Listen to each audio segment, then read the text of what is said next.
Oi, Vicky.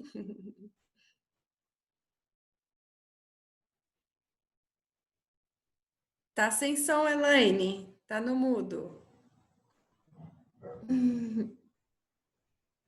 Fala, boa noite, gente. Boa noite, gente. Fofinha. Boa noite, Adriano. Boa noite, Arnaldo. Boa noite.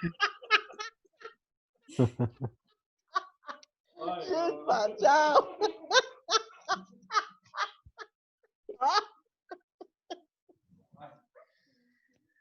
Ai. Débora, Eliana, Fernanda, Luciane, estão por aí? Sim. Ah, estão sem vídeo? A gente fica na dúvida. Boa noite. Estamos aqui. Oi, boa noite.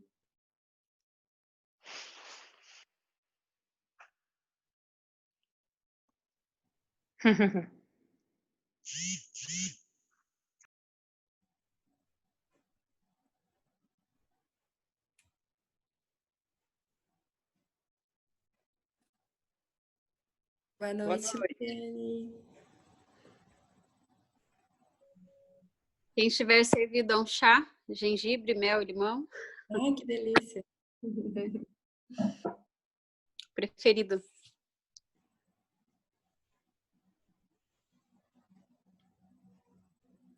Boa noite, Daiane.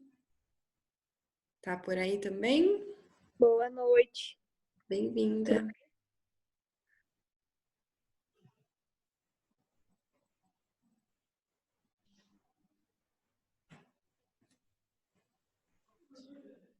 Vou estar entrando e saindo porque eu estou de plantão, tá? Então, estou com pacientes aí. Então, beleza? Tudo bem.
Tá tudo mudo.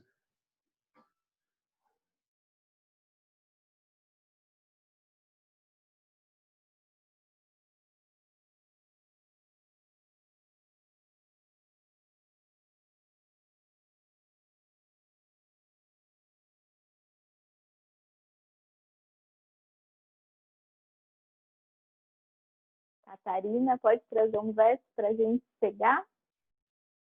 Posso. Boa noite a todos. Vou falar 2 vezes, tá bom? Onde finda o saber sensorial, encontra-se aí o portal, que abre realidades vitais para o ser da alma. A chave quem cria é ela mesma, fortalecida na luta que seres universais travam no seu próprio interior, se ela é capaz de banir o sono que envolve o saber no limiar dos sentidos em noite espiritual. Onde finda o saber sensorial, encontra-se aí o portal, que abre realidades vitais para o ser da alma. A chave quem cria é ela mesma, fortalecida na luta que seres universais travam no seu próprio interior, se ela é capaz de banir o sono que envolve o saber no limiar dos sentidos em noite espiritual. Muito boa noite a todos.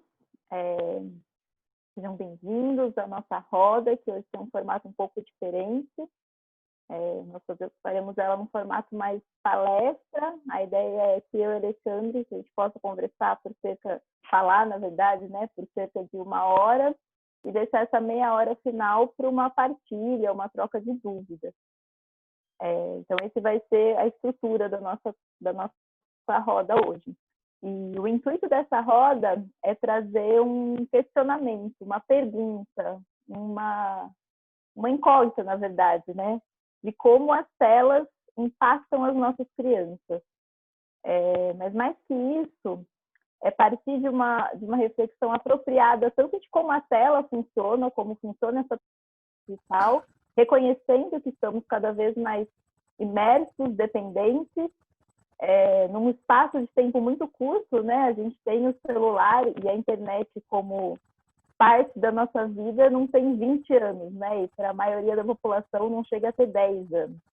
E a gente não sabe muito quanto que isso nos molda, nos plasma, nos potencializa ou inibe o nosso desenvolvimento.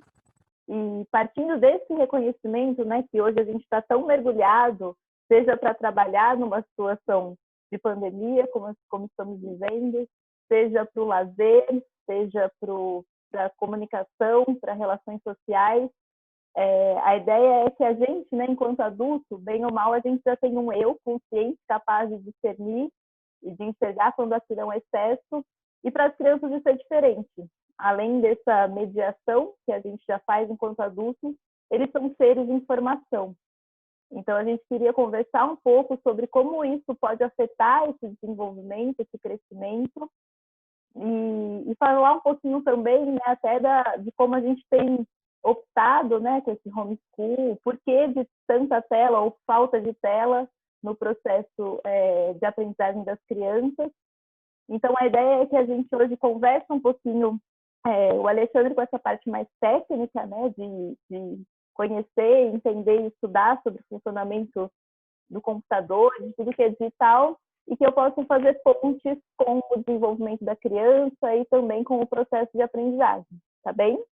A ideia é que a gente não saia daqui com mais culpa, mas aquela frase que a Ariadne já nos trouxe, e sim com mais consciência, né? Que a gente possa estar cada vez mais empoderados das decisões que a gente toma, seja no âmbito da educação ou da criação das crianças, tá bem?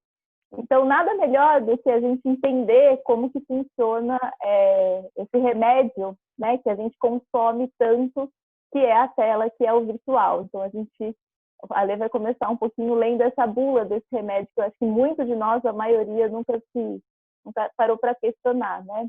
Então, é isso. Vocês podem, enquanto a gente está falando, o chat está aberto para dúvidas. A ideia é que na meia hora final a gente possa fazer uma pesquisa e colher ali do que vocês tiverem, tá bem?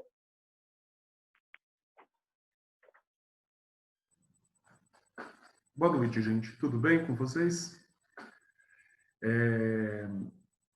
A Ana Clara falou um pouquinho, principalmente para a gente pensar, não só no processo interior, mas o objetivo da gente estar falando aqui é a gente pensar sobre a tecnologia.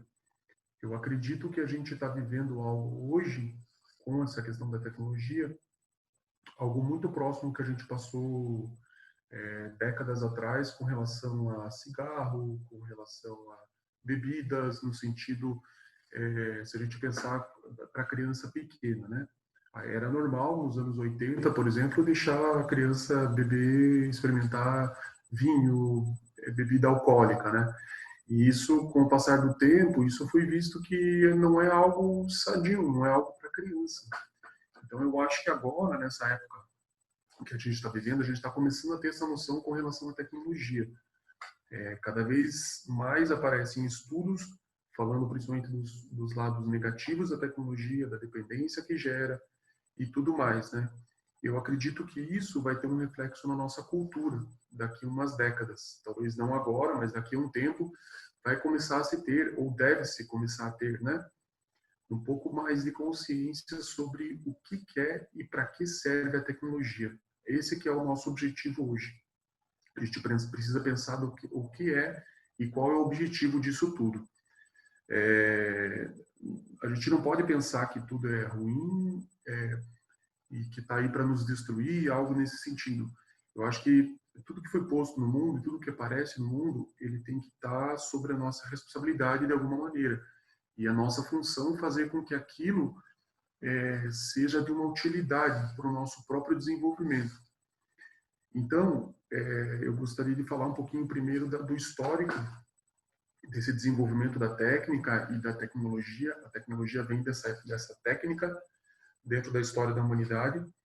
Então, se a gente pensar mais ou menos isso, começou por volta da época da Revolução Industrial, ainda no século XIX, no finalzinho do século XIX, onde as pessoas vinham de um trabalho de desenvolvimento da agricultura, de desenvolvimento da construção civil, e tudo que surgiu no século XIX realmente, e houve aquela culminação naquela Revolução Industrial, onde se passou a utilizar cada vez mais máquinas em detrimento do trabalho braçal. Tudo que era mecânico começou a ser utilizado máquina no final do século XIX, e isso foi cada vez aumentando mais. E o século XX talvez tenha sido o grande precursor, assim, onde tudo apareceu e tudo se desenvolveu de uma maneira muito rápida. Eu sou da década de 80 e eu lembro que quando eu nasci ainda existiam muitas famílias. Eu sou de Curitiba, né? Então é uma cidade grande.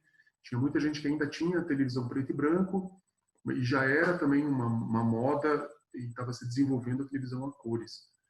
Os chips de computadores e as primeiras máquinas, assim, a televisão foi uma delas. Isso surgiu na metade do século XX, praticamente, e veio se desenvolvendo. Primeiro, as pessoas, a humanidade, né, começou com esse desenvolvimento das máquinas, do mecânico primeiro, né, e passou a ser desenvolvido um pouco em direcionamento a essa questão do chip, né, da transmissão elétrica, e isso derivou os chips elétricos e as máquinas elétricas que a gente viu mais para frente. Isso apareceu por volta dos anos 60, tinha umas televisões preto e branco, né, 60, 70, aí entre 70 e 80 começaram a aparecer as televisões coloridas aqui no Brasil.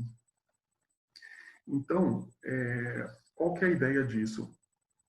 O cinema tinha já historicamente, ele apareceu mais para o começo do século XX.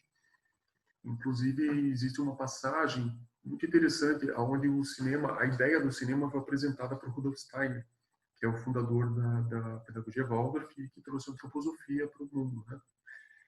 E ele não reagiu de uma forma muito chocante, assim, não foi algo que ele repudiou totalmente. Dizem que a primeira pergunta que ele fez depois que isso trouxe a ele, assim, né, que trouxeram essa ideia para ele, foi assim: ele olhou para aquilo e falou, bom, já que isso surgiu agora, como que a gente vai lidar com isso? Como que a gente pode fazer isso algo que vá trabalhar para o desenvolvimento humano? Então essa foi a indagação dele. Isso já foi quase próximo à época em que ele veio falecer, e isso veio assim, né, dentro do movimento antroposófico sempre. Ao longo dos anos, o movimento antroposófico criou uma época um pouco conservadora, né? Então, tudo que era englobado no movimento antroposófico, a pedagogia Waldorf, as pessoas repudiavam muito essa questão da tecnologia, né? Achavam que a tecnologia ia, de alguma maneira, ia assumir, assim, ia nos puxar para isso, né? E a gente precisava, de alguma maneira, reagir. Então, voltando à questão do histórico da tecnologia, do chip, da televisão, por volta dos anos 80, 90, começaram a aparecer cada vez mais essas imagens dentro de algo, eu vou dizer até talvez virtual, né?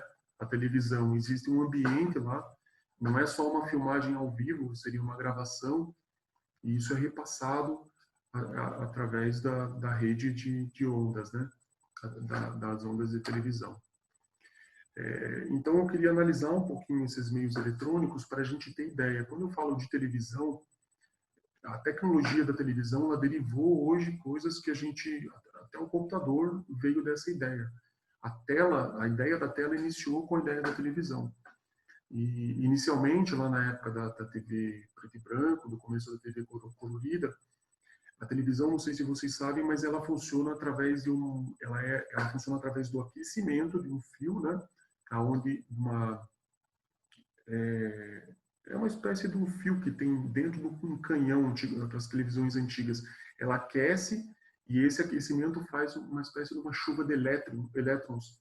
E esses elétrons no encontro com uma substância que tem na tela da televisão é o que gera a imagem.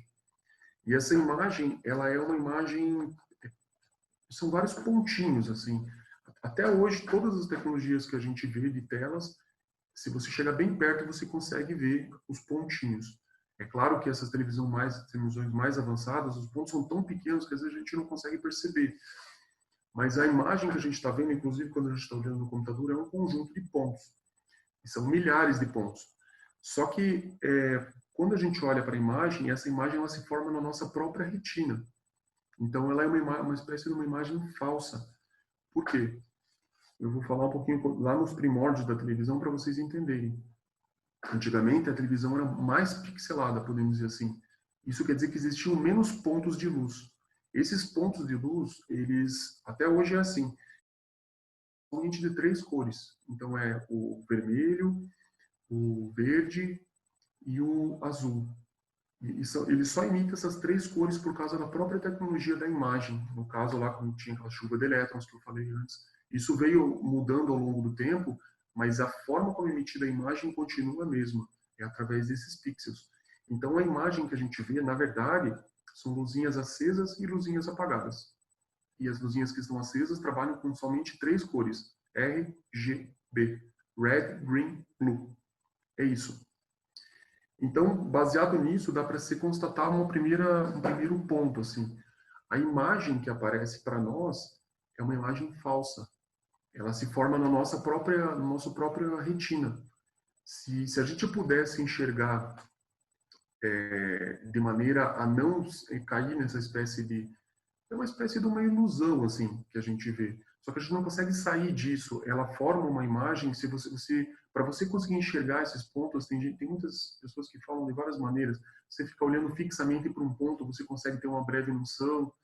Tem gente que fala que chega bem perto. Eu nunca consegui visualizar isso. Eu já percebi os pontos. Mas agora, como que isso se forma na retina é uma grande questão.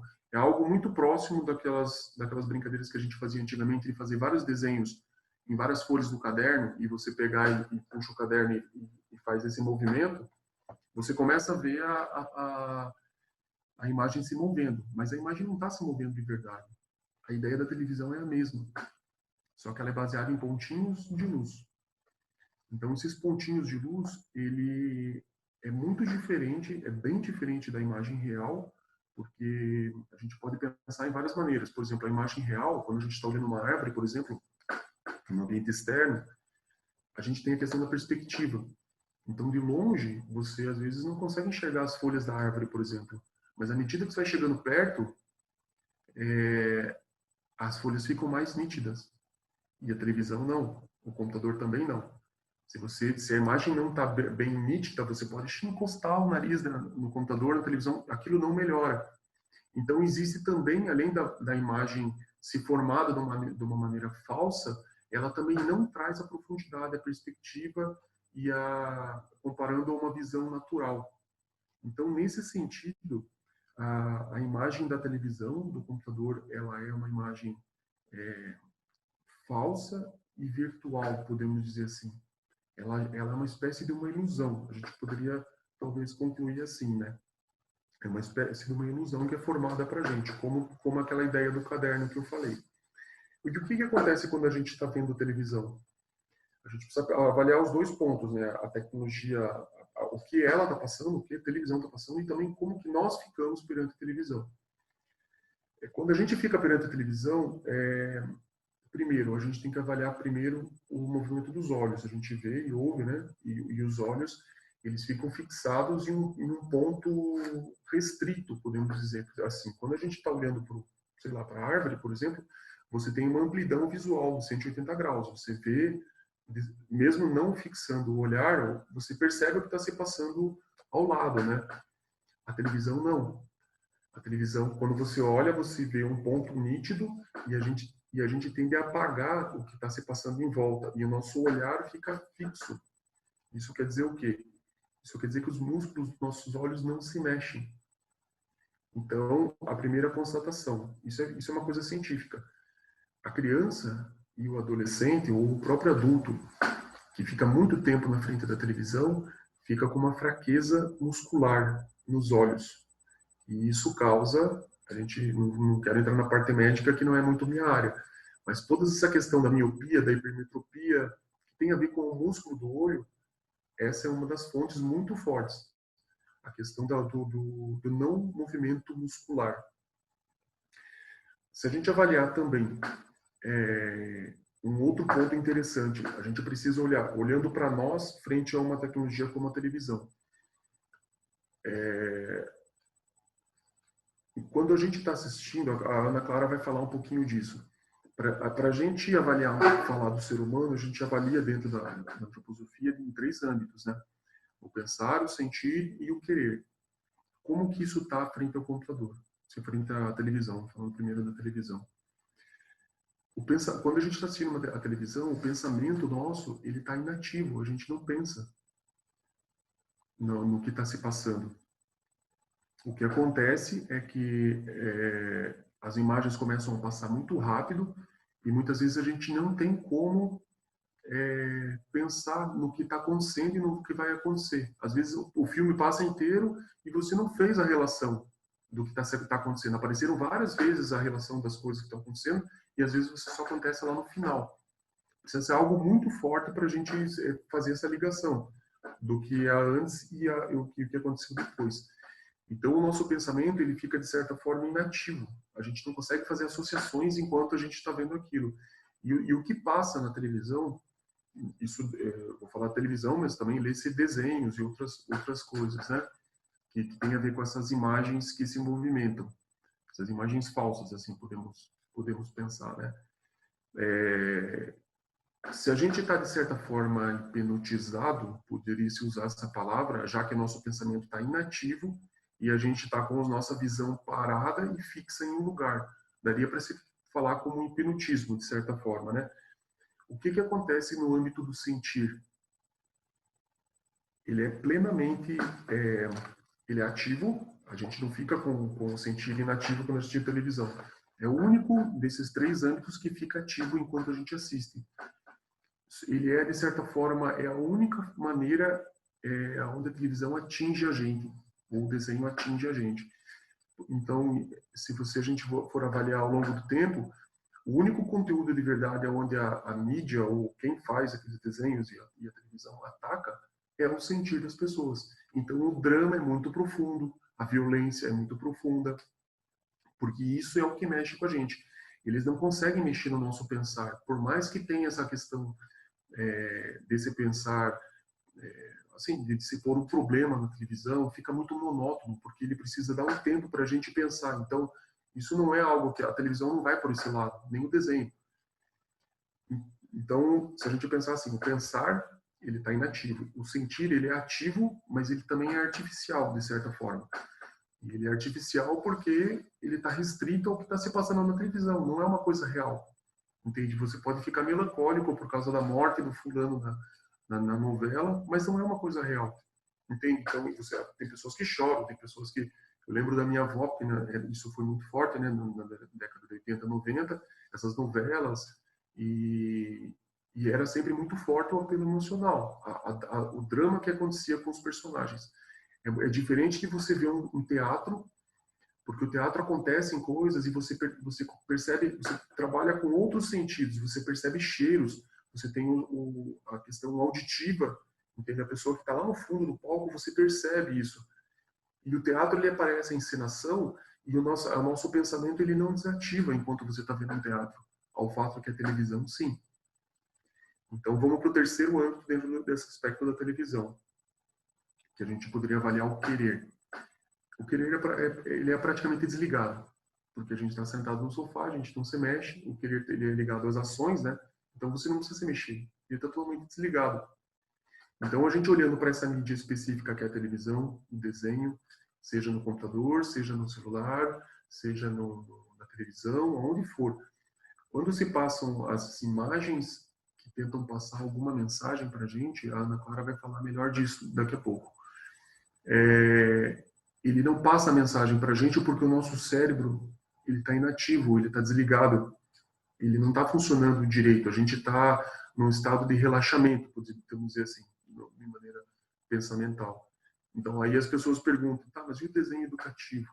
O desenho educativo ele não educa, porque isso não entra, a pessoa não está acordada para aquilo, entende? E enfim, Ana, você quer entrar um pouquinho agora para falar sobre essa parte mais pedagógica em cima do que eu falei? Sim, muito grata. Então, a gente, na medida que a gente já compreende, né, minimamente, quem já ouviu muito nas nossas reuniões e quem está chegando vai ouvir muito, a gente compreende, né, no processo de educação da criança e de autodesenvolvimento nosso como adulto, que o ser humano é um ser trimembrado, né? Ele é um organismo sensório onde a gente se divide em 3 domínios de experiência. E tem fases específicas de amadurecimento e crescimento, né? Então, o primeiro CTM é onde a gente desenvolve a vontade, essa força do querer. O segundo CTM, dos 7 aos 14 anos, é o sentir, e dos 14 ao 21 é o pensar. Não que eles não coexistam, né, nas diferentes fases da biografia humana, mas são nesses 3 primeiros CTMs que eles se solidificam, vamos dizer assim, para o ser humano. E aí, quando a gente pensa nas crianças, né, que aqui a gente está falando de crianças de 0, né, 1 aninho a 9, o CTM maior que preenche esse espaço é esse da vontade, é do fazer. E um se apoia no outro, né? Então eu só posso desenvolver uma vida de sentimentos plena e sadia e exercitar isso na minha experiência humana se eu tenho essa vontade minimamente bem trabalhada, explorada, uma rotina uma infância com rotina, com ritmo, com muito movimento corporal, com muito brincar livre, onde todas as conexões cerebrais, elas se formam, né, falando um pouco desse âmbito mais médico, elas se formam com o movimento, com essa exploração real do ambiente, né, por isso que a gente fala tanto em brincar livre, da criança não ter um brincar direcionado, da criança conseguir explorar o seu corpo, explorar o seu equilíbrio, o seu tato, justamente para ela possa ter uma vivência real e concreta do mundo e se descobrir o seu próprio corpo, a sua vontade, o quanto que ela consegue fazer algo com o seu corpo, o quanto ela não consegue. E quanto mais sadio é essa vivência, mais sadio também vai ser esse aporte para a vida do sentimento, que vai vir desenvolver a partir dos 7 anos, onde começam esses grandes medos e esses grandes dramas, né? A gente está no fundamental, mergulhado nisso, passamos muito, muito, muito tempo resolvendo conflitos deles com eles mesmos e deles com os colegas, e como eles se sentem e como eles não se sentem, para então, no terceiro momento, né, com a maturidade sexual, poder vir essa vida sadia do pensar.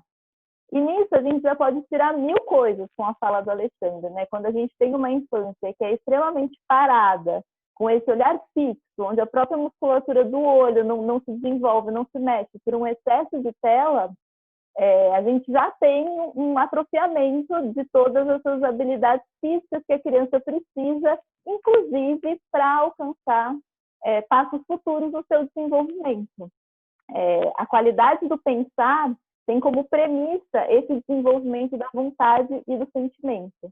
Então, quanto mais a criança é televisiva, e a gente usa esse nome mesmo, porque para quem está dentro da escola é visível a diferença de comportamento de uma criança que assiste muita TV, de uma criança que joga muito videogame, de uma criança que não tem isso como dia a dia, mas sim como uma emergência, né? Como a gente sabe que também existe esse lugar da nossa realidade, ainda mais hoje, na situação que estamos. E aí eu queria comentar um pouquinho sobre essas três consequências, né, nesse âmbito trimembrado. Quando ela fala dessa visão fixa, dessa hipnose, a gente pode pensar isso como uma digitalização do pensar. A criança se torna passiva no seu pensamento. Ela recebe informações da tela, informações falsas, né, uma ilusão, a imagem que ela está vendo, e ela acaba não precisando desenvolver habilidades práticas, né, e conseguir resolver algum problema que um brincar livre, por exemplo, é um campo aberto para isso. Então, essa digitalização do pensar, essa visão binária, que ou é isso ou é aquilo, é uma das coisas que a gente observa muito. No âmbito do sentir, que é o que mais fica ativo quando a criança está vendo um desenho ou um filme, essas emoções instantâneas, elas se desdobram na criança como um descontrole até. A criança é muito nervosa, é muito ansiosa e não consegue ficar sem fazer nada, sempre precisa de um estímulo. E quando ela chora muito alto. E quando ela ri muito alto, né? Essa oscilação da emoção e não conseguir acolher isso. E, meu Deus, o que eu estou sentindo, né? Uma coisa que a gente trabalha muito no fundamental, né? O jardim que não tem isso tão vivo, as situações são mais instintivas, mas no fundamental eles começam a se perceber sentindo, e quanto mais ele teve essa vivência de emoção instantânea produzida por uma tela, mais ele não reconhece o que ele sente, né? O que é muito triste de você ver uma criança que não tem o descontrole, não que ela precise ter o controle, porque isso a gente adquire ao longo da vida, né? Temos a vida inteira para controlar o nosso sentir, mas minimamente não ser tão instantâneo essa oscilação. E na vontade, né, é o que é o nosso grande chão do jardim, esse enfraquecimento da vontade, quando a criança não se mexe muito e tem o seu lazer muito vinculado somente à tela, além dela não conhecer o seu próprio corpo e não ter essas habilidades físicas, né, que são essenciais para fundamentar esse pensar. Se a gente pensa, por exemplo, na matemática, quando ela se inicia, a gente lida com questões sólidas, né? Volume, a massa, a densidade, a peso, a medida. E qual é o primeiro palco para a criança aprender tudo isso, se não o próprio corpo? Não saber se equilibrar, se não ter o seu tato minimamente dessa percepção do ambiente, ela não consegue entender uma abstração que é a matemática. Por isso que a gente tanto preza, né? As crianças se mexer, as crianças só podem ser alfabetizadas e ser inseridas nesse pensamento mais abstrato quando elas já esgotaram as possibilidades do próprio corpo. Não que a gente para, né? Mas é uma base que vai sustentar esse pensamento mais abstrato.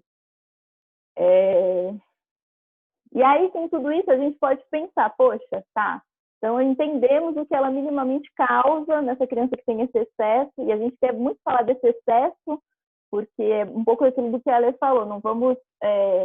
Como faz para a gente trabalhar essa tecnologia da maneira mais adequada, então, né? E agora, nessa situação de quarentena, foi um lugar que a gente se viu quase encurralado, né, para o virtual e para o digital. E se a gente pensa de toda essa perda, se a gente pensa, né, toda a perda que tem desse âmbito físico, de se mexer e não se mexer, o conteúdo que a criança está vendo, se é um conteúdo educativo, se é um conteúdo violento, ele é quase que secundário. Ele vai alimentar esse sentir, mas também tem uma vontade ali que está parada, né? Que ele está só na hipnose. Por isso que não importa se é Baby Shark, se é Dora Aventureira, se é, não sei, tô desatualizada. O conteúdo é o alimento do sentir, mas o prejudicial da vontade é o mesmo, né? Ale, pode pegar, que aí eu vou fazendo ganho. Eu vou fazer assim, eu vou falar um pouquinho sobre o computador, eu queria entrar também um pouquinho nos jogos eletrônicos, e o objetivo é só a gente analisar a princípio. Eu queria primeiro dizer para todo mundo que a Escola Waldorf ela não é contra o uso da tecnologia. Eu citei o exemplo que o próprio Rudolf Steiner falou perante ao cinema e tal. Mas eu acho que, assim, como professor e como trabalho com crianças há bastante tempo, e eu percebo que a questão da tecnologia, ela deve ser uma ferramenta para a gente. E eu acho que o risco dela estar ligada à infância, a gente está descobrindo agora. Eu vou repetir o que eu falei no começo da palestra. Eu acredito que daqui a alguns anos a gente vai se deparar com algo próximo ao que aconteceu na década de 80 com o cigarro, com a bebida. O cigarro, daria para se dizer melhor, né? É algo que, se a gente não souber usar e disponibilizar de alguma maneira para uma criança pequena, a criança pequena ela está formando algo que ela não vai ter depois chance de se formar, entende? O ramo da tecnologia, tudo isso que a gente está falando, vocês vão perceber ao longo do que a gente está falando, que ele inibe certos desenvolvimentos. Não existe, de certa forma, não existe quantidades. É como você dar um cigarro para uma criança, comparando a isso.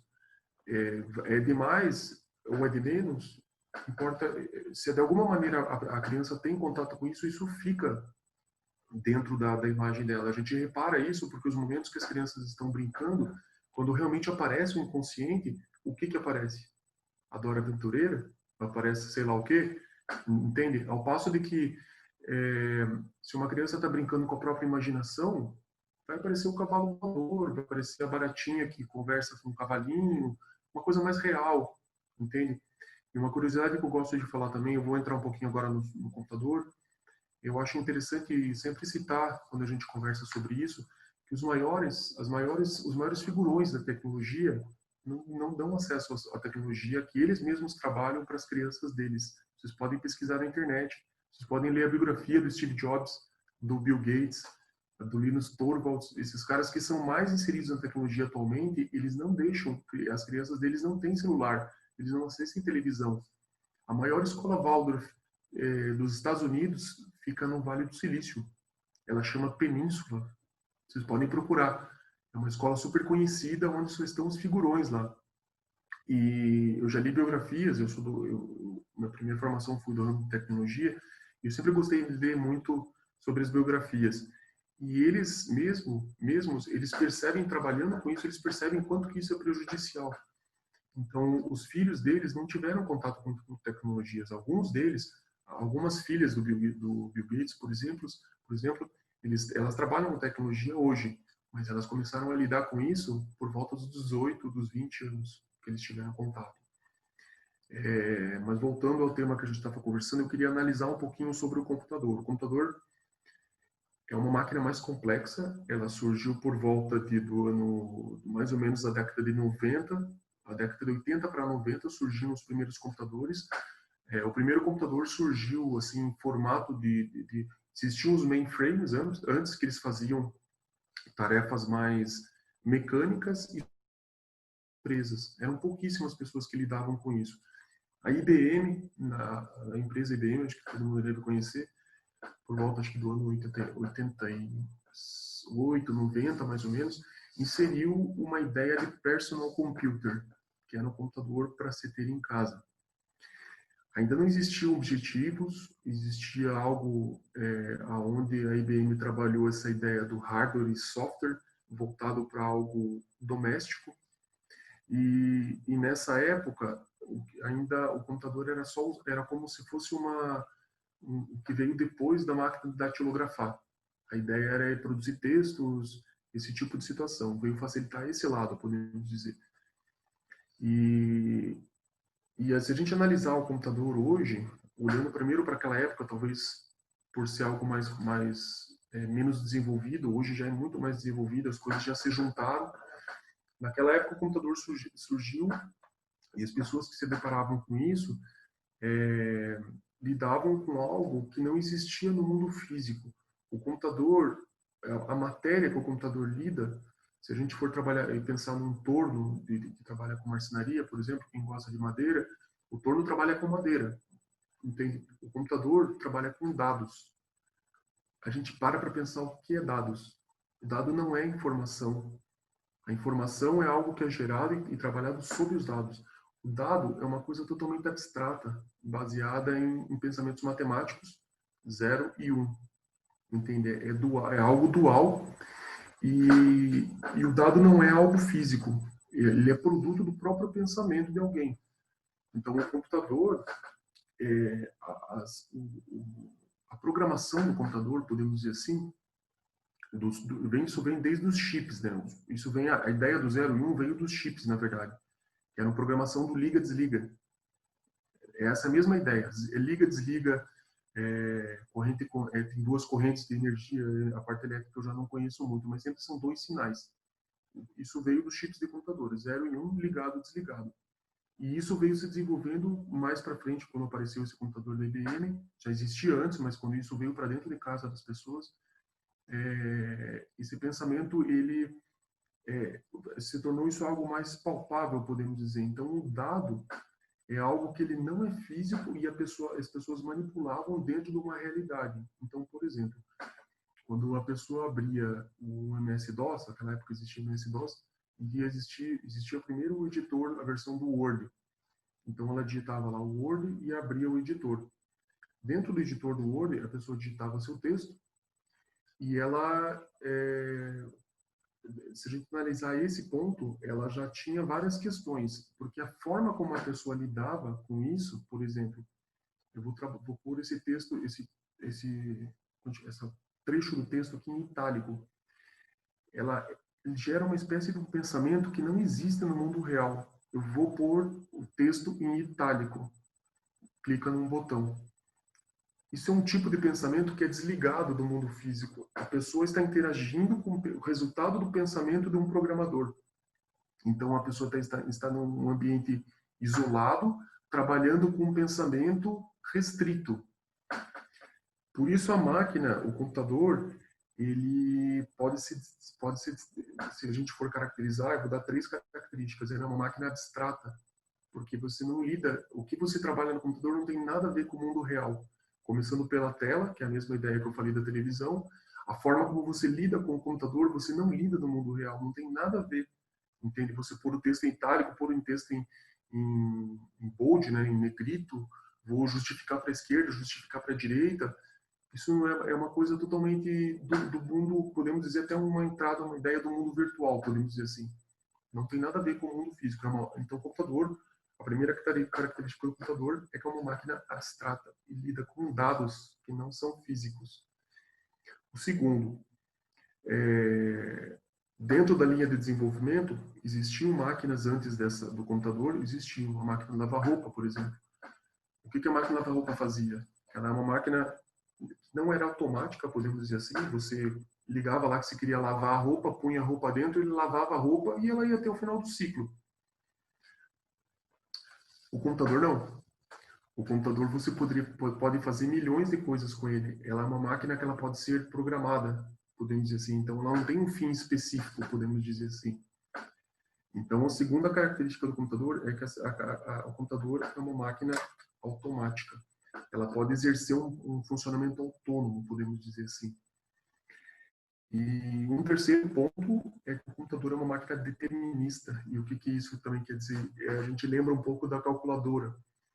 Na calculadora, você sempre for calcular lá 5 mais 5, sempre vai ser 10. O computador, cada instrução que você clica, ele dá uma determinada ação. Se eu digitei o Word e dei Enter, lá atrás, quando eu tinha o MS-DOS, ele abriu o Word. Isso também é algo diferente do mundo real. Você pode fazer qualquer tipo de ação, você não consegue pré-determinar o que vai acontecer, o resultado daquela ação. Nunca. A máquina de lavar roupa, você punha um botãozinho lá, punha para lavar, mas poderia acontecer milhões de coisas enquanto a máquina estava lavando. Entende? Pode ser que ela não lavasse, pode ser que faltou sabão, entende? Ainda existia uma certa interação. E era um pouco mais próximo do real, podemos dizer assim. O computador não. O computador é algo virtual, você lida com ele e ele é, de certa forma, determinista. Então, quando você clica no negócio, no ícone, ele vai abrir um programa. Salvo quando acontecem erros, que é uma coisa que o computador também trabalha, mas existe esse imediatismo. Então, você clica, ele abre. Você fechou, ele fecha. Basicamente é isso. Então, o computador é uma máquina abstrata, é uma máquina automática e uma máquina determinista. Ele é interessante também a gente analisar essa questão do software e do hardware, porque quem lida hoje com o computador, na escola Waldorf isso é um pouco diferente, porque o caminho da escola Waldorf, ele, ao longo dos anos, a criança, quando chega por volta do sétimo ano, do sexto, do sétimo ano, ela começa a ter noções de elétrica, na física, depois tem um pouco mais, tem noções dos impulsos elétricos, mais para frente, isso já entrando no segundo grau, ela tem noção de como funciona o chip, a transmissão elétrica do chip, como que funcionam as instruções para o chip, como que a imagem vai para a tela, como que funciona a tela, como que é emitida a imagem no monitor. Depois de todo esse caminho, ele tem contato com esse mundo virtual. Isso lá com 16 anos, 17 anos no segundo grau. Então, dentro da escola Waldorf existe esse caminho. Quando a gente interage com o computador, assim, a gente não tem ideia como que aquilo está funcionando. Então, isso passa uma certa ilusão para a gente. De certa forma, o computador, ele não é... Ele é algo totalmente avesso do mundo real. Então, em cima daquela tabelinha que a gente estava trabalhando, né? O que acontece com os movimentos? Vou começar de baixo para cima, no caso do querer, quando a gente está usando a máquina. Existe uma ação? Existe. A gente trabalha no teclado e no mouse. Então, a ação ela é totalmente restrita. Você não faz mais nada no computador, você só trabalha no mouse e no teclado. Como que está o sentir? Eu vou falar um pouquinho dos jogos eletrônicos aqui, daqui a pouquinho, mas o sentir nesse momento que está se usando o computador, ele está semi-ativo, podemos dizer. Dependendo do que você está fazendo, daria para se dizer, no caso do jogo do computador, daria para se dizer que existe algum tipo de interação, né? E os pensamentos, o pensamento é um pensamento restrito, você está lidando com um pensamento resultado de uma lógica que não tem nada a ver com o mundo físico e a gente costuma chamar de pensamento maquinal. Eu acho que a Ana podia falar um pouco mais dessa questão do pensamento maquinal. Quando a gente fala em pensamento maquinal, a gente tem que sempre lembrar que o pensamento que a gente tem para dentro do computador não tem ligação com o mundo físico. Quando você dá o curtir no Facebook, não tem nada a ver. Você pode até ter um sentimento daquilo. Tem pessoas que publicam posts no Facebook e sentem uma espécie de um regozijo, assim, um êxtase de ter um monte de like, entendeu? Só que isso não é algo, é totalmente diferente de uma pessoa te dar um abraço e aquilo você curtir de verdade, entende? Isso é algo totalmente falso, podemos dizer assim. Ele é diferente. Então, você está interagindo dessa maneira falsa com o computador. Então, o computador, ele induz esses pensamentos maquinais, ele induz também a indisciplina, porque se você for comparar, por exemplo, você digitar um texto no Word e você fazer uma carta, a carta exige um capricho na hora de escrever, exige uma atenção na hora de escrever.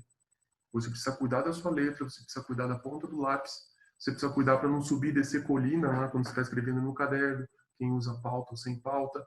O computador não tem isso, você pode excluir algo, você põe... A liberdade dentro do computador, ela é algo que eu estou falando isso como adultos, eu estou falando para adultos e vocês estão enxergando isso como adulto. Mas imagine uma criança. Qual é a noção de liberdade que ela tem quando está agindo dentro de um ambiente em que tudo é possível? Essa que é a questão. Eu acho que a Ana podia pegar um gancho agora com... Obrigada. Estava aqui fervilhando. Nossa, muita coisa, né, gente? Mas falando um pouquinho desse pensamento maquinal, quando a gente fala dessa lógica do computador, é muito rico, e a gente acha muito rico entender como funciona, porque nós somos adultos com esse pensamento já, bem ou mal, né, maduro, e tendo tido toda essa vivência já de primeiro CTN, de trabalho da vontade, de segundo CTN, descobrindo seus sentimentos. Então, de fato, é uma tarefa adulta e humana linda, né? E uma tecnologia, de fato, que alcançamos. E quando, na escola Waldorf, né, a gente preza muito por passar o processo todo das coisas para as crianças. Então, é a lã que ela lava, que ela carga, que ela faz o fio, que ela aprende a tricotar com essa lã e que esse tricô vira algo que tenha uma utilidade. A gente tem uma preocupação em que esse conhecimento ele seja processual e integral, né? A mesma coisa a letra, ela fica até ela chegar numa escrita cursiva, é todo um caminho, né, de adquirir essa habilidade e de se aprimorar nessa habilidade. E quando a gente consome uma tela, né, quando a gente oferece uma tela para a criança consumir, ela não está nem pronta para entender tudo isso que o Alexandre está nos falando e que acredito que para muitos, como para mim, é uma novidade entender. E isso torna a gente, esses pequenos seres, né, e acho que a nossa geração, eu não cresci com internet, acho que nenhum de nós aqui, né, é uma geração instantânea, é uma geração de emoções instantâneas e de sensações que passam muito rápido e uma noção de não valorizar o quão trabalhoso é e ter uma noção do real, do concreto do mundo, né? Eu acho que isso todo mundo, de algum modo, com a sua criança ou percebendo outra criança, já se atentou de como que esse mundo digital nos desvincula dos processos reais. Isso tem muitas consequências, como a gente se relaciona, em ter uma vida dupla, do que é internet, do que é real, enfim. Mas focando mais, então, queria focar um pouquinho na aprendizagem, né? Quando uma criança aprender algo, isso é, se apropriar de algo e isso ter sentido para ela, nesse primeiro CTN e até os 9, 10 anos, ela é totalmente aberta ao mundo. Então, é como se o conhecimento ele precisasse vir mediado por um eu humano, adulto, que tem calor, que tem sentimento, que tem vivência. E é desse contato com outra pessoa, partilhando a sua experiência, apresentando o mundo, contando uma história, que ela vai se vincular a esse conteúdo. Pode, num primeiro momento, somente memorizar, mas com o passar do tempo, ela vai interiorizar isso para se tornar um aprendizado dela. E quando a gente tem uma tela, a gente não tem esse eu, a gente não tem contato, a gente não tem afeto, a gente não tem calor, a gente não tem riso, a gente não tem humor. A gente que está tendo esse contato virtual com as crianças, né, professores, foi o primeiro baque que a gente sentiu. Eu não sei se eles estão felizes, eu não sei se eles estão entendendo, eu não sei, sabe, se eles estão desviando o olho, porque o nosso feeling é o contato do eu com o eu, né? Então, nesse sentido, a criança, até essa idade, até esses 9 anos, ela precisa da vivência real, concreta, para o aprendizado acontecer. A partir dos 10, 11 anos, né, ela já tem uma experiência, uma compreensão do mundo que se torna um pouco mais abstrata, e aí pode acontecer ela tem esse âmbito de criar e de aprender sozinha e de descobrir coisas, de ver uma coisa e conseguir passar isso para o concreto, mas isso só vem a partir, né, depois do famoso Rubicão, desse processo de um grande baque na vida do sentimento das crianças, que quem é mãe do 3º, 4º ano ali na escola estamos pegando nesse momento, né? Mas antes disso, ela não tem essa capacidade. Ela pode aprender, nossa, mas a minha criança aprendeu tanta coisa no vídeo do YouTube. Poxa, ela aprendeu ou ela consumiu uma informação? É um aprendizado mecanizado ou foi um aprendizado que de fato teve sentido e ela entregou isso e conseguiu transpor a tela? Talvez seja tão novo que a gente, dentro da pedagogia Waldorf, possa também questionar isso, né? Não é nenhum conhecimento é fixo, né? Pelo contrário, a gente tem que ir cada vez se transformando e entendendo mais. Mas o que nós vivenciamos hoje, principalmente nesse momento de pandemia, em que estamos em casa, em que muito da tarefa de educar as crianças foi posta para vocês, e a gente, como escola Waldorf, foi um grande borbulhar de estudos e de trocas de como a gente faz isso, porque uma das premissas da nossa pedagogia é justamente o contato desse eu humano para esse outro eu, esse contato que é real. Por isso que a professora é a mesma, do 1º ao 8º ano, idealmente, porque é um indivíduo que está se dispondo a acolher e mediar o mundo e apresentar o mundo para esse grupo de crianças. Então, fazer um ensino que seja só um vídeo, que seja a gente gravar um vídeo e a criança ficar na frente da tela, é totalmente desvinculado de sentido para a gente, porque a gente não quer sobrecarregar a criança de conteúdo. A gente quer vivências reais e concretas. A gente quer que ela pare se a mão dela estiver suada. E eu vou perceber se a mão dela está suada nesse fazer e ela precisa parar e vai lavar a mão. E cada criança tem uma necessidade individual. E é todo um trabalho e um cuidado, né, da gente ter essa fala com as famílias, de precisar estar junto. Não é a professora no Zoom todo dia que vai resolver, que vai ensinar, pelo contrário, muito melhor que ela esteja brincando livre no parque, no parque não, né? No quintal, tomando sol, do que numa frente de uma tela com 7, 8 anos de idade. Então, a ideia da gente trazer essa palestra nesse momento também foi, além de ser um estudo nosso, pedagógico, né, do grupo de professores, de também passar o porquê dessas escolhas nesse momento para vocês. Às vezes a gente está nossa, mas eu não consigo, mas eu não tenho tempo. Tudo bem, mas entenda que para a sua criança, o melhor era que fosse ao vivo, era que fosse uma presença, era que tivesse alguém mediando esse saber. Porque um saber, ele pode ser mecânico, que é esse que a gente... E a gente consegue adquirir esse saber enquanto adulto, né? A gente faz curso online, a gente se reúne, e a gente tem trocas, consegue até sentir um calorzinho com isso, mas nós já temos esses 3 âmbitos, né? O pensar, o sentir e o querer desenvolvidos, né? E a missão da nossa vida é conseguir equilibrá-los e agir de acordo com o que a gente pensa e sentir de acordo com o que a gente faz, né? Essa é a missão do ser humano adulto, mas as crianças ainda não. E a ideia é que elas consigam alcançar isso, né? Então, ela precisa, nesse momento, ter o máximo de vivências reais, concretas, mediadas por alguém, preferência ao vivo, né? Para isso, de fato, fazer sentido para ela. É interessante lembrar um pouquinho daquelas histórias, para a gente ter uma noção como é importante para a educação da criança a imitação. Ela precisa ter contato com seres humanos. A gente lembra daquelas histórias, daquelas crianças que foram criadas por lobos. Deve ter ouvido falar, são histórias reais que aconteceram de verdade. Então a criança não aprendeu a andar, entende? Não aprendeu a falar. Ela precisou, e também não só isso, também o campo do sentimento, entende? Ficou muito debilitado. Isso foram experimentos que foram feitos e também aconteceu de verdade histórias. Então a gente percebe, a gente conclui através disso que a criança precisa de alguém para ela se espelhar, para ela entender, para ela vivenciar, para ela ter o tato do que é ser humano, entende? Aí a gente põe esse tipo de ensinamento e uma máquina, fica algo totalmente vazio. O que a criança está pegando dali? E eu estava comparando a máquina com o cigarro, porque não pela gravidade ou por a gente levar isso a um grau muito alto, não. É porque a gente percebe que criança que tem contato com máquina, aquilo fica você pode deixar 1 hora durante 1 hora por mês, por exemplo. Ela vai lembrar daquilo, a imagem entra nela, de certa forma.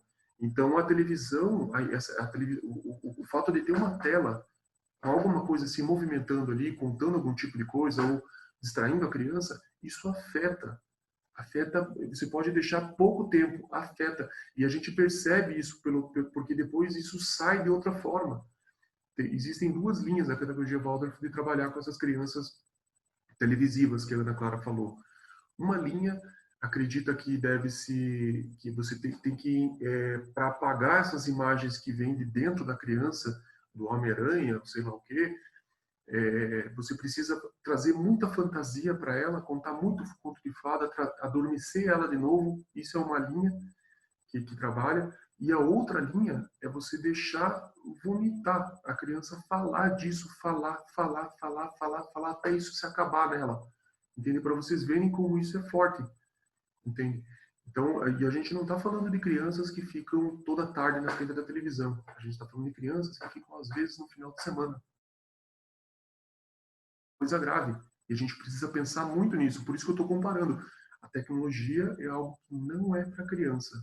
E ponto final. Não é. Isso mexe com a criança de verdade. Eu queria falar um pouquinho sobre os jogos antes de finalizar. O jogo eletrônico é algo que também surgiu, isso aumentou muito a partir do ano 2000, surgiu entre a década de 90 e 2000. E o que é o jogo eletrônico? É uma manipulação de algo no ambiente virtual através de algo mecanicamente, assim, o que a gente apalpa, limitado. Então, eu vou trazer de novo dentro daqueles 3 pontos que a antroposofia trabalha. Quando a gente está jogando, o que a gente está, como que está o nosso pensar? O nosso pensar, ele, por incrível que pareça, ele é eliminado, porque quando você joga, você não pensa. O que você trabalha são reações dentro de um jogo, não é pensamento. Por mais que o jogo seja um jogo de estratégia, eu duvido que algum jogo dê algum tempo para o jogador pensar o que fazer. Geralmente a criança, ou o adolescente, ou o adulto vai por tentativa e erro, ou vai por lógica. Mas o pensamento, de verdade, ele está desligado no jogo.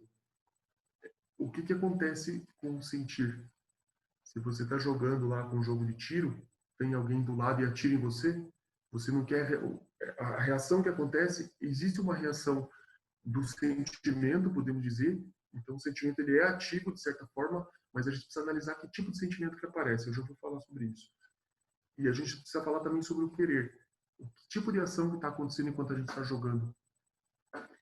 Ele é um querer, o querer existe, porque não é igual à televisão, você não fica ali só olhando aquilo, você precisa movimentar, precisa ver, você tem um joystick, não tem joystick, está jogando com o teclado, no celular, sei lá o quê. O querer existe, mas ele é limitado e mecânico. Você só pode ir para a esquerda, para a direita, para cima, para baixo, apertar dois botões, 3 botões, sei lá o quê.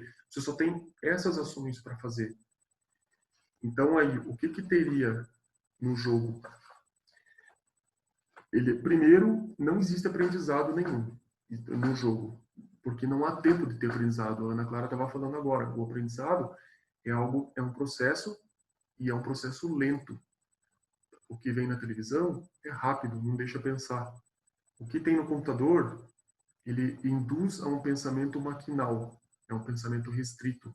O que o jogo traz é um pensamento dentro da lógica do jogo que é ligado à reação. Então não tem aprendizado. A gente poderia dizer o seguinte, dentro da televisão e do desenho e do filme, não existe aprendizado, existe condicionamento.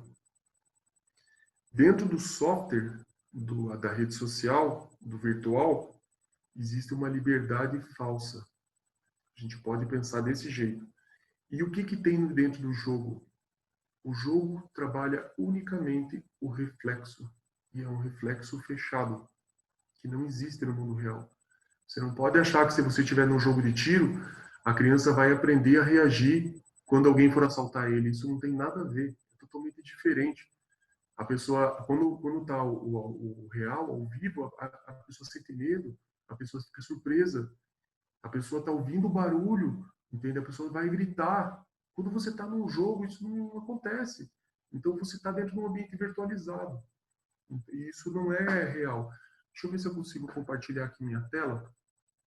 Ale, posso só falar uma coisinha que me veio aqui agora? Esse pensamento maquinal, né, que você trouxe, se a gente pensar isso, nossa, mas será que acontece isso? É só a gente ver o mundo agora, né?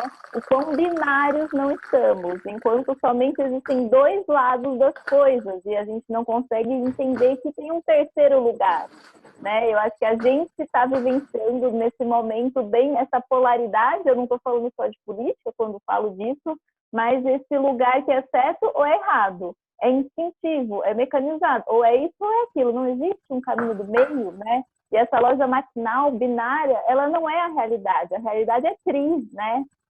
Tanto 3D, na linguagem mesmo técnica, como ela é sempre trimembrada.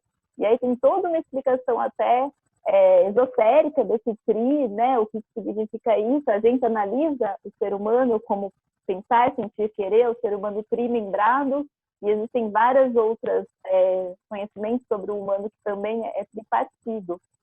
Então, acho que um grande lugar que a gente vê esse condicionamento, essa reação, fala, toma direito, não tem silêncio, não tem deixa eu levar para dentro e pensar sobre isso.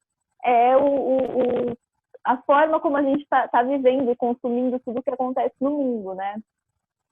Só para a gente refletir aqui como adulto. É isso. Eu queria falar alguma coisa, eu lembrei que eu estava falando, agora eu esqueci o que eu iria falar. Você ia compartilhar uma tela, talvez. Não, sim, antes da tela eu queria concluir alguma coisa. Ah, lembrei. A gente precisa lembrar uma coisa. O Rudolf Steiner, ele trouxe algo com relação ao desenvolvimento humano e relembrou, de certa forma, os antropólogos, a humanidade atual, né, sobre o real papel o ser humano do futuro, podemos dizer assim. E o ser humano do futuro não é tecnológico. O futuro da humanidade não é ligado à tecnologia.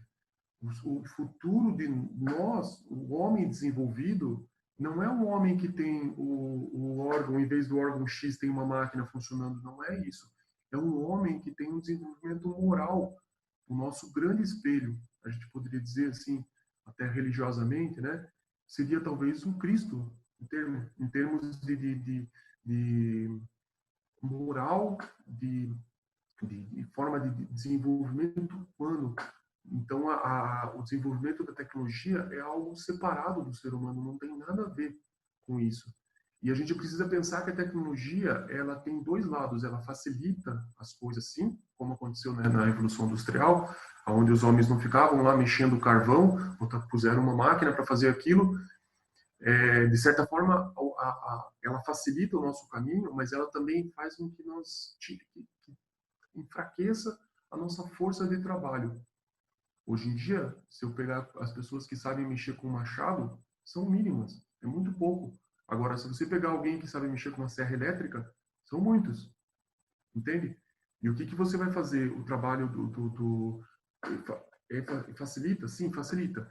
Mas o trabalho do marceneiro, por exemplo, a gente está até separando, né? O trabalho que é seriado, que são o móvel que você compra aí na Casas Bahia, e aquele artesão que faz em casa, bonitinho, com a questão do capricho, entende? Então tem uma diferença. Então a tecnologia não que ela seja ruim, mas eu acho que a gente tem que sempre lembrar que quando a gente põe a tecnologia no lugar, algo sai da gente, e a gente não pode perder isso, porque o homem do futuro, ele é o que a gente aprende, o que a gente põe no mundo, o que a gente trabalha. Isso é a humanidade do futuro. Eu queria compartilhar a minha tela, porque eu fiz uma tabela dessas características que eu falei, só para a gente... Deixa eu ver se eu consigo aqui.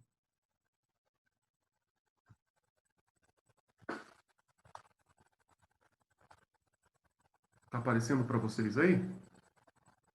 Sim. Tá aparecendo... Aqui para mim aparece meu rosto aqui, mas eu não sei se fica em cima. Tá aparecendo toda a tabela completa? Acho que tem o seu rosto que você está mexendo aí, que está em cima. Tá, Aí, então agora vou me pôr aqui no cantinho, tá? Então, se a gente for pensar assim, a televisão, e aqui lê esse desenho, aqui lê esse filme, aqui lê esse série, o que for. Com relação ao pensar, o que ele faz? Abafa. Com relação ao sentir, ele ativa o sentir, mas esse sentir é um sentir irreal. Você está chorando lá por causa da morte da Bezerra da novela, mas não, aquilo não existe de verdade, ele é irreal.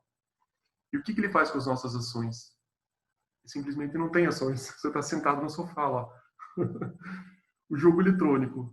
O nosso pensar não existe. O nosso sentir ele é ativo, mas o nosso sentir ele é restrito a desafio e a competição.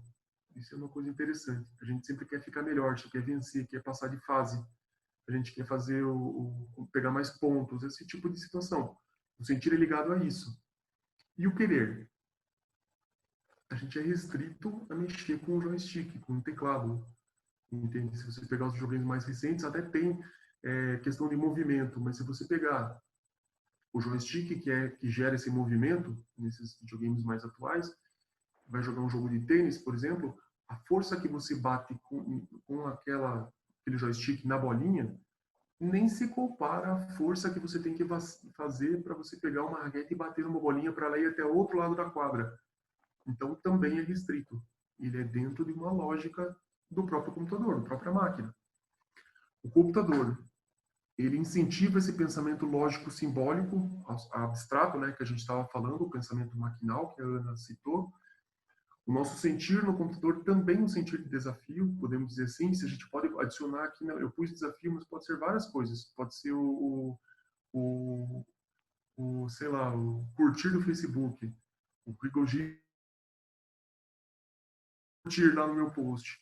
É um sentir restrito também. E também falso, de certa forma, porque não se compara a curtir de verdade. Ele é algo que é algo específico do computador, assim, não se compara com o real.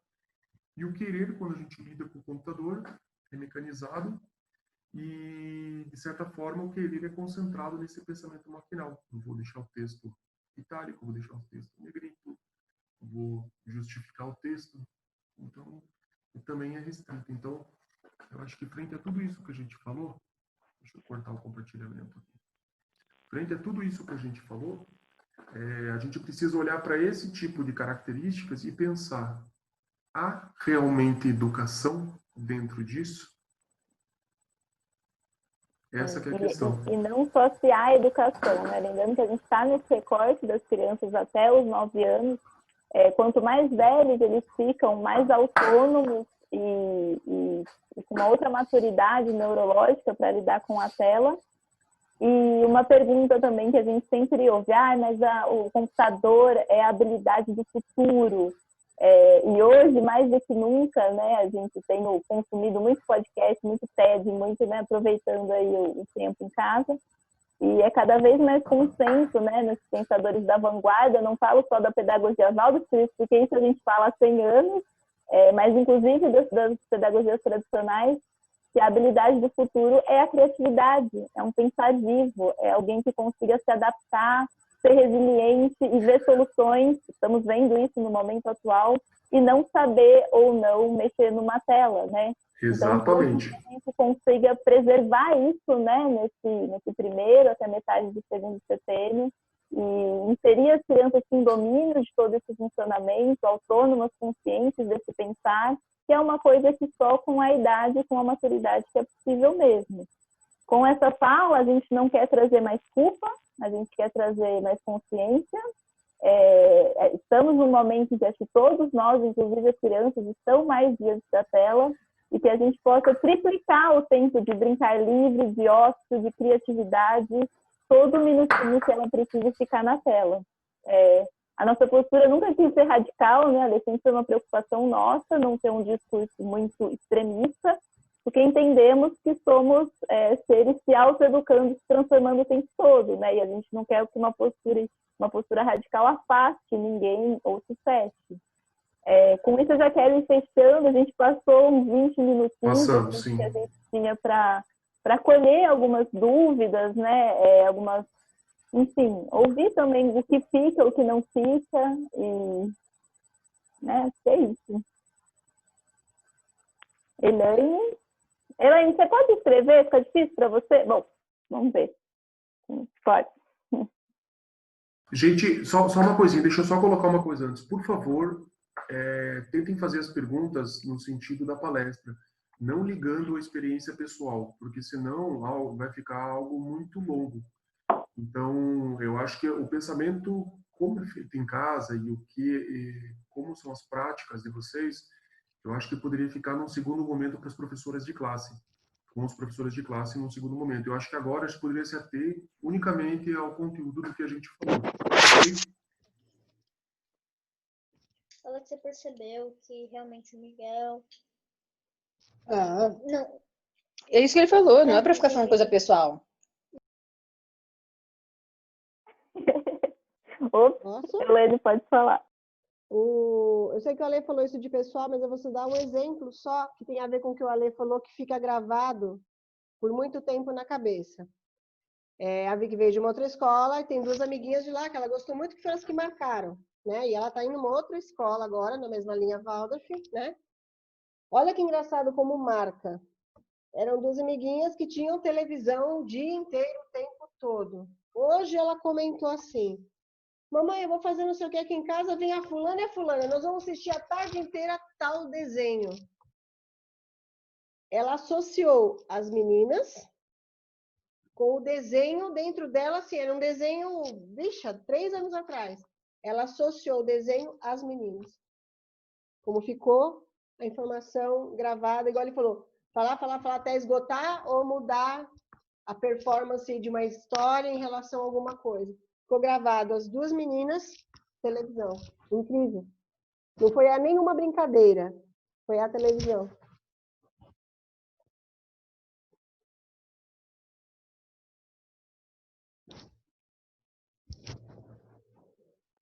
Rita?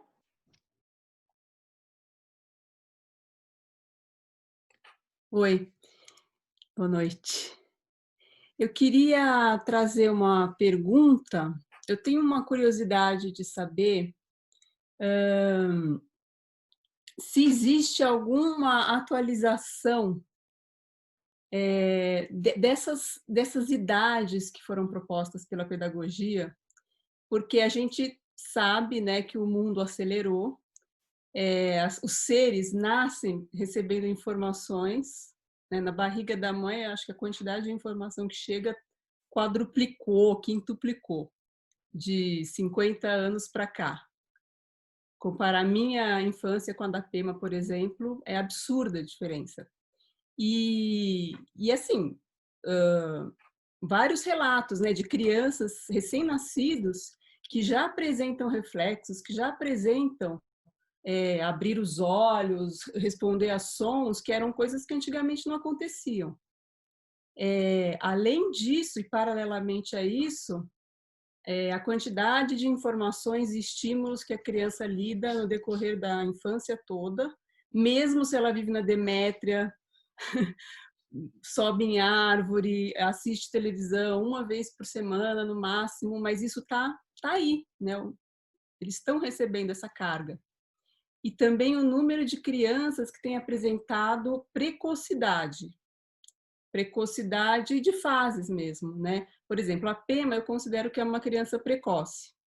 E a gente sabe que tem crianças entrando em puberdade precoce, né? Acho que é uma coisa que está se tornando mais e mais comum.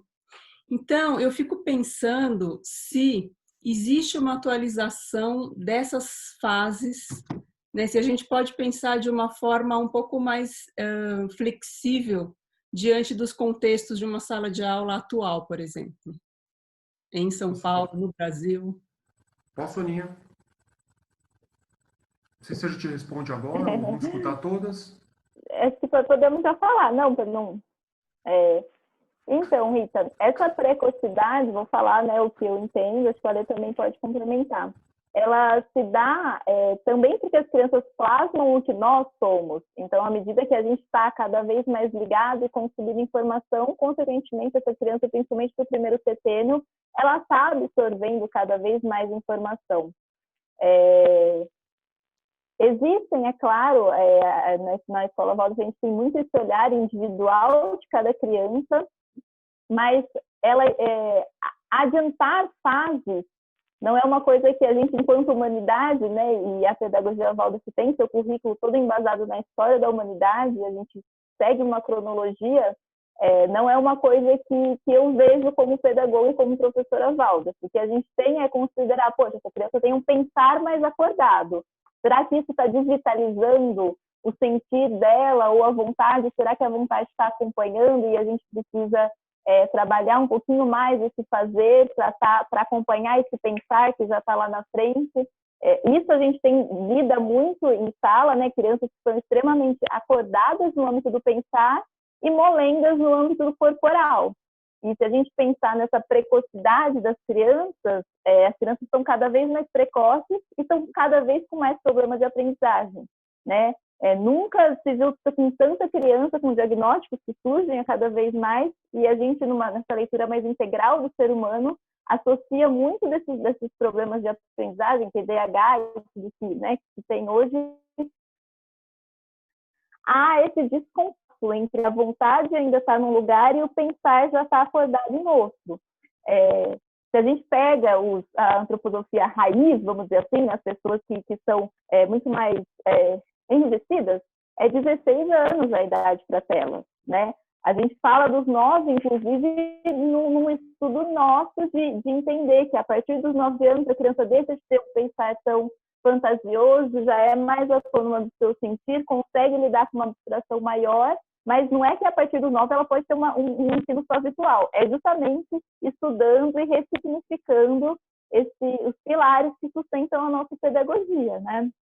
Ale, você quer complementar? Não sei se...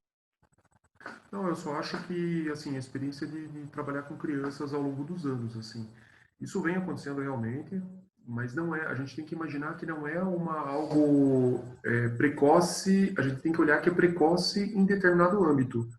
Eu nunca vi uma criança que ela é gênio ou adiantada em todos os âmbitos. É muito difícil, mas muito. Geralmente Eu também não. Intelectualmente é mais para frente, mas o campo emocional às vezes é mais para trás. Física, existe uma descompensação. É que nossa ciência atual, a gente olha só para o pensar. Então, no jardim tinha muito isso. Eu sou jardineiro de formação e lidava com crianças pequenas, né? O que sempre sobressaltava era quando a criança tinha essa questão do neurosocial. A criança é muito esperta, podemos dizer assim. Ou ela traz coisas que ainda não era para a idade dela. Então, isso é um caso específico, mas também existiam outros casos. Por exemplo, criança que era mais acordada com a mãozinha, entendeu? Que faz muito mais. E é um pouco mais atrasada no sentido do pensar. Então, é um caminho contrário.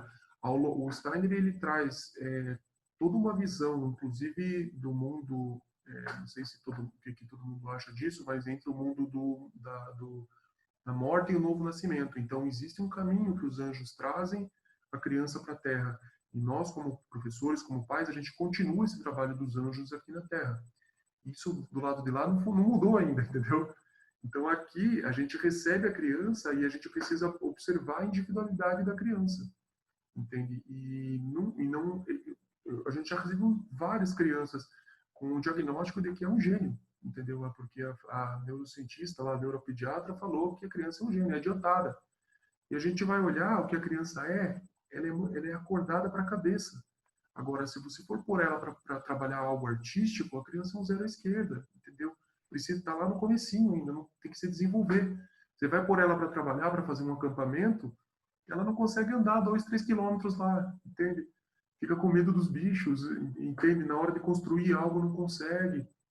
Então, eu acho que não é um adiantamento, não é uma precocidade, acontece o que tem acontecido ao longo dos anos, o que a gente observa é um descompasso, na verdade. Isso está cada vez mais claro, assim.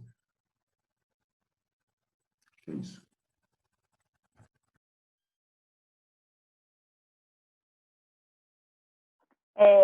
Sobre esse tema, está sendo lançado um livro agora, né, pela pediatra antroposófica Michaela Gocker, não sei se estou falando o nome dela correto, mas é um livro que lançou esse mês, que reúne, né, muito desse estudo atual sobre o contato das telas com as crianças, né, e ela lança nesse momento bem específico, né, que a gente está se deparando com o homeschool, e com as possibilidades da tela que ele abarca ou não. E é dela, né, desse estudo, que ela é uma antropósofa, vamos dizer assim, raiz, né, e ela traz que é com 16 anos, porque é quando o cérebro, as conexões cerebrais terminam de se formar. Mas até os 9 anos, 95% já foi formado, porque dos 9 aos 16 é esses 5% que ainda falta. E nesse estudo ela associa muito o desenvolvimento das conexões cerebrais com o movimento corporal, que é o que sustenta o nosso primeiro setênio de fazer muito, de andar de perna de pau, fazer bambolê e tudo, e o brincar livre, né? Enfim, acho que a gente pode mandar aí nos grupos também para quem tiver interesse em adquirir, recentíssimo, saindo do forno. Alguém tem mais alguma dúvida, alguma questão? A gente pode ir encaminhando para o final. Sim? Tá bem, a gente não vai ter check-out para saber como que vocês saem, mas espero que tenham saído mais conscientes do que entramos e sem culpa. Essa é a frase que eu vou levar, é da frase da minha quarentena. E vou pedir, então, agradecer muito a presença de vocês, né? A possibilidade da gente também, como professor, trazer isso para vocês sempre é muito rico, porque a gente se exercita, né, nesse lugar de compartilhar um pouco das nossas escolhas e dos nossos porquês, e não dogmatizar as escolhas que a Escola Waldorf tem, e sim da gente poder cada vez trocar mais e conversar e se informar e crescer juntos, né? Então, agradeço muito a presença de cada um. Vou pedir para a professora Catarina fazer um verso para a gente. Amanhã cedo, 10 horas, sem euritmia. Quem puder. Boa noite para todos. Obrigada. Cata? Obrigada, gente. Que linda a palestra. Foi ótimo. E fica aí o convite de amanhã mesmo. Obrigada por lembrar. Onde finda o saber sensorial, encontra-se aí o portal, que abre realidades vitais para o ser da alma. A chave quem cria é ela mesma, fortalecida na luta que seres universais travam no seu próprio interior. Se ela é capaz de banir o sono que envolve o saber no limiar dos sentidos em noite espiritual. Boa noite a todos, obrigada pela presença. Elaine, estou lendo aqui agora a sua pergunta. Mil desculpas, a gente encerra. Não? Não? Não é uma pergunta, é uma fala, é uma afirmação.